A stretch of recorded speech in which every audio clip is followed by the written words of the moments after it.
Yes friends, अब हम इस प्रॉब्लम को सॉल्व करेंगे। ये प्रॉब्लम्स काफी अच्छी प्रॉब्लम है। देखते हैं।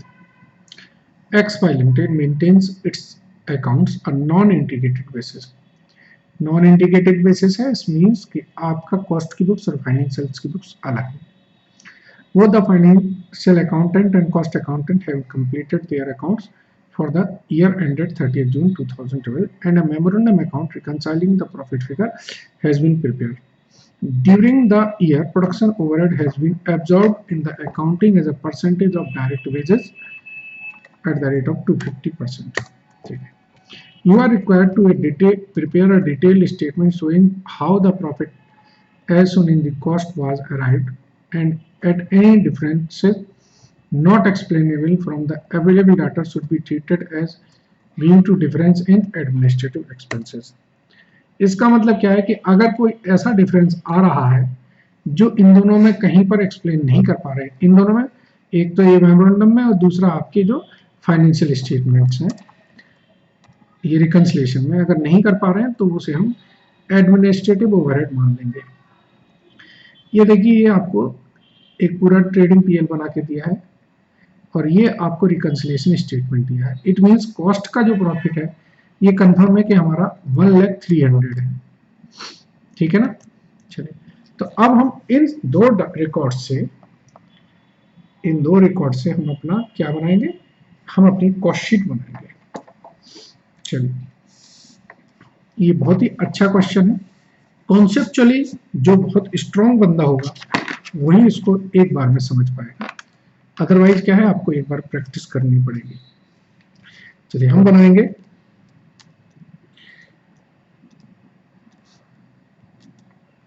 Statement of cost.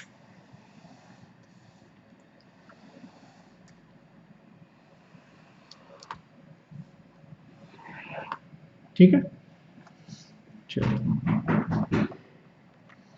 अब हम स्टेटमेंट ऑफ कॉस्ट बना रहे हैं। सबसे पहले हम बात करते हैं opening stock of raw material.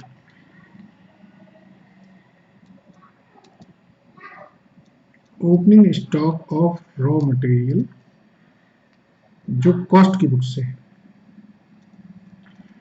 Financial की बुक से है, वो है मेरा 51296। यही है।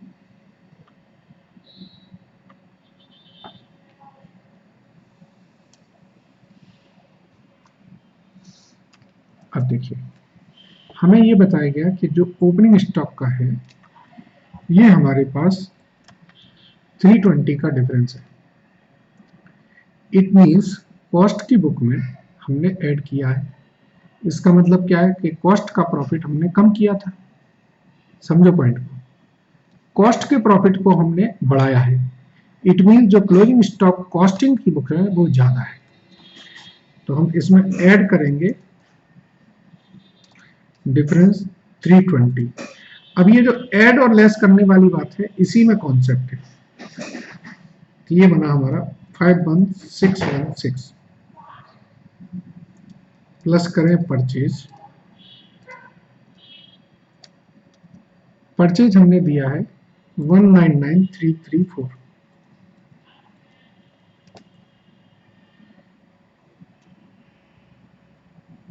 तो ये वैल्यू आई 250950। लेस करेंगे हम closing stock of raw material as per financial books. कितना है देखो जरा, क्लोजिंग स्टॉक जो रॉ मटेरियल का फाइनेंशियल बुक्स के हिसाब से है 47382।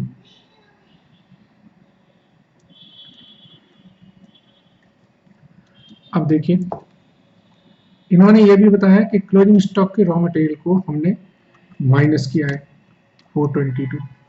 इसका मतलब क्या है, हमारे क्लोजिंग कॉस्टिंग की बुक्स में ये ज़्यादा है, तभी तो हमारा प्रॉफिट बढ़ गया है, तभी तो हम कम कर रहे हैं। तो इसमें हमने डिफरेंस 422 का एडजस्ट किया, तो ये है हमारा 47804। तो ये वैल्यू आई 203146, ये आई हमारी मटेरियल कंज्यूम्ड। अब हम इसमें ऐड करेंगे डायरेक्ट वेजेस।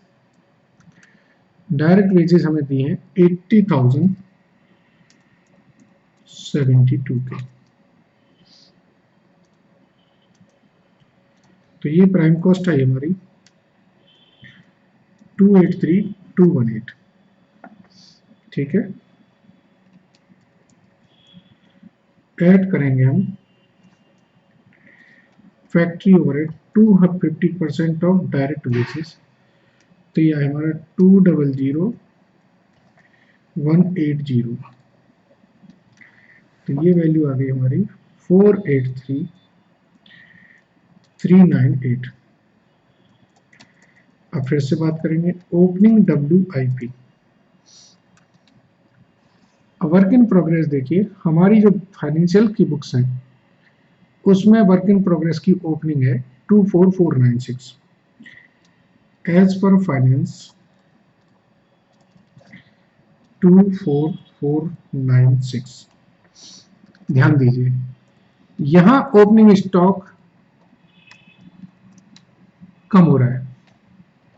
इसका मतलब क्या है, जो ओपनिंग स्टॉक में रॉ मटेरियल का कॉन्सेप्ट था उसका अपोजिट, रॉ मटेरियल हमने ऐड किया था, इट मींस पहले हमने मतलब कॉस्ट की बुक्स में हमारा प्रॉफिट कम हो रहा है, इस वजह से इट मींस ओपनिंग स्टॉक हमारा ज्यादा होगा। तो यहां पर रिवर्स करेंगे कॉन्सेप्ट को, तो यानी कि वर्क इन प्रोग्रेस का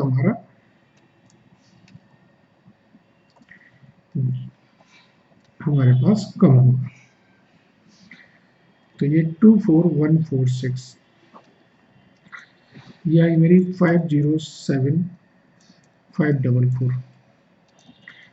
लेट्स करेंगे हम क्लोजिंग WIP।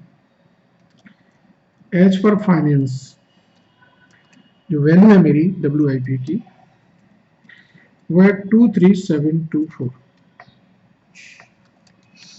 अब देखिए WIP क्लोजिंग में भी दिया है ऊपर, इट मींस हमारा क्लोजिंग WIP इसमें ज्यादा है। ये आया 24020, तो वैल्यू आई 483524, ठीक है। ये हमारी फैक्ट्री कॉस्ट आ गई, ठीक है। अब आगे आ जाए, यहां पर हमारे पास एडमिनिस्ट्रेटिव ओवरहेड कुछ दिए हैं, नहीं दिए। चलिए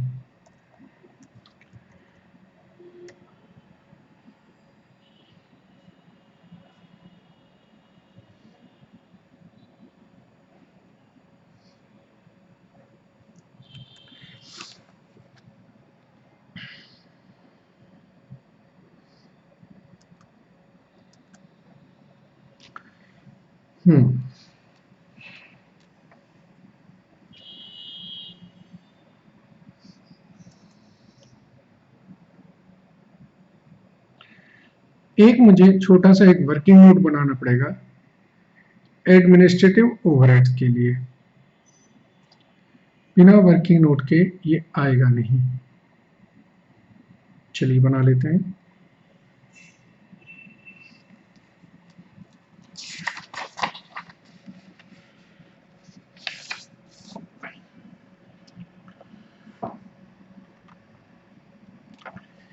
एक मैं वर्किंग नोट बना रहा हूं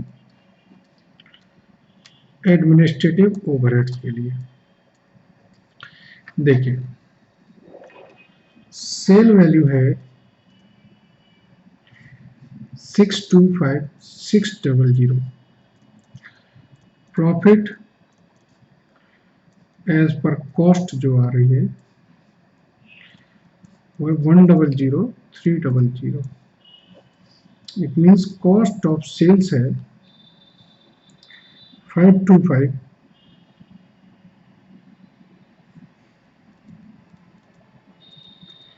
300, ठीक है ना, 525 300।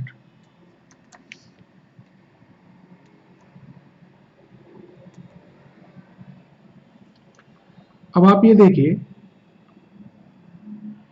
रिकंसिलिएशन में इन्होंने सेलिंग एंड डिस्ट्रीब्यूशन एक्सपेंसेस पूरे ले लिए हैं। इसका मतलब कॉस्ट में कोई एक्सपेंडिचर नहीं लिए। लेस करें हम सेलिंग एंड डिस्ट्रीब्यूशन तो ये नील। तो कॉस्ट ऑफ गुड्स सोल्ड ये आई मेरी 525300 कॉस्ट ऑफ गुड्स सोल्ड। अब जब मैं कॉस्ट ऑफ गुड्स सोल्ड पे आ गया हूं, इसमें कि मैं closing stock of finish goods add करूं, opening stock of finish goods less करूं, तो ये हमारी आ जाएगी कॉस्ट ऑफ प्रोडक्शन। ठीक है, देखिए ये चीज वही है एडजस्टमेंट वाली। मेरी जो फाइनेंशियल्स की बुक्स का स्टॉक है वो क्या कहता है 63890, सॉरी क्लोजिंग है हमारा 65702 और ओपनिंग है 63890। अब आप देखिए मेरे पास जब ये 652 है ओपनिंग का, तो ये मैंने क्या किया था, माइनस किया था, ठीक है ना। तो मैं 652 माइनस करूंगा तो ये आएगा मेरा 63238। ऐसे ही 682 मेरे इस तरफ है, और जब इस तरफ है इट मीन्स क्लोजिंग स्टॉक मैंने कम किया है। तो यहां पर 682 माइनस करूंगा मैं, देन इट विल बी 65020। तो इसको प्लस करेंगे, इसको माइनस करेंगे, तो ये value I 527082। Cost of production मेरी 527082 आ गई है। ठीक है, तो जब 527082 आ गए हैं, इट मीन्स जो एडमिनिस्ट्रेटिव ओवरहेड्स हैं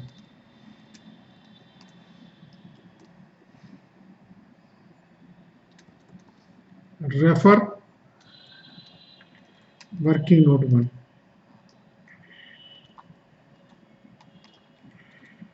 वर्किंग नोट 1 से मैंने कॉस्ट ऑफ प्रोडक्शन निकाल ली थी 527082। तो बैलेंसिंग जो फिगर आएगी वो 43558 आएगी। 43558 ये मेरे एडमिनिस्ट्रेटिव ओवरहेड्स।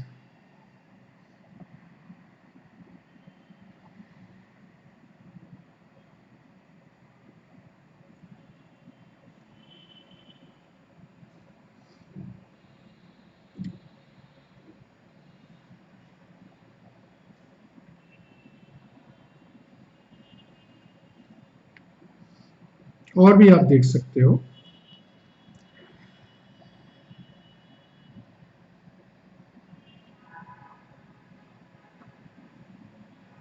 चलो आगे चलेंगे हम लोग। अब हम इसमें ऐड करेंगे ओपनिंग फिनिश गुड्स, लेस करेंगे closing finish goods. Opening finish goods हमारा था 63238 और क्लोजिंग फिनिश गुड्स 65020। तो कॉस्ट ऑफ गुड्स सोल्ड आई 52530। ऐड करेंगे हम सेलिंग ओवरहेड्स, तो कॉस्ट ऑफ सेल्स आई 52530। प्रॉफिट 100 300, तो सेल्स आई 625 600। ये बहुत ही अच्छा क्वेश्चन है, मैं इसको बहुत अच्छे क्वेश्चंस में इसको कॉन्सेप्ट दूंगा। इसके लिए मैं आपको एक और थोड़े से वर्किंग समझा देता हूं, आपको क्लियर हो जाएगा। सपोज करो कॉस्ट की बुक का ओपनिंग स्टॉक ज्यादा है फाइनेंशियल की बुक से।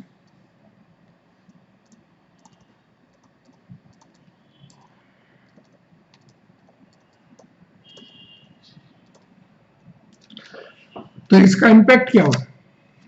इसका इंपैक्ट ये है कॉस्ट का प्रॉफिट कम हो गया है और फाइनेंस की प्रॉफिट बढ़ गया है। तो अगर आप कॉस्ट की बुक में एडजस्टमेंट करोगे तो इसमें आप डिफरेंस को ऐड करोगे, और फाइनेंस की बुक से अगर शुरू करोगे तो डिफरेंस लेस करोगे। समझ रहे हो? तो अब आप ऐसे ही क्लोजिंग स्टॉक का देख लो। अगर क्लोजिंग स्टॉक ज्यादा है इससे, तो क्लोजिंग स्टॉक अगर ज्यादा होगा तो कॉस्ट का प्रॉफिट बढ़ गया है तो कम करोगे और फाइनेंस का प्रॉफिट बढ़ाओगे। अगर सपोज करो ओपनिंग स्टॉक कॉस्ट की बुक का कम है और फाइनेंस की बुक का ज्यादा है, तो ओपनिंग स्टॉक कॉस्ट की बुक का कम है, इसका मतलब है प्रॉफिट बढ़ गया है। तो आप क्या करोगे? कम करोगे और बढ़ाओगे। और अगर साइन उल्टा हो जाए तो ये बढ़ाओगे तो कम करोगे। तो हमें क्या दिया गया था? अब यहां पर देखो, हमें यह दिया गया था कि ओपनिंग स्टॉक हमने ये प्लस किया है। तो जब हमने ओपनिंग स्टॉक प्लस किया है, इसका मतलब क्या है कि कॉस्ट का जो ओपनिंग स्टॉक है वो ज्यादा है। ये केस लग गया 320 वाले केस में, रॉ मटेरियल वाले केस में। ऐसे क्लोजिंग स्टॉक फिनिश गुड्स का हमने प्लस किया था। तो अगर क्लोजिंग स्टॉक हम फिनिश गुड्स का प्लस कर रहे हैं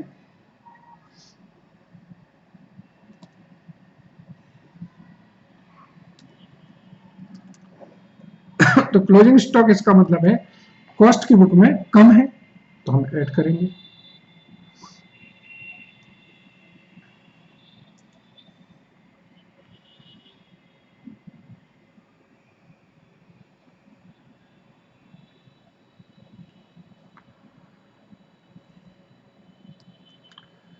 ठीक है ना? इसी तरीके से हमने सारे कॉन्सेप्ट को अप्लाई किया।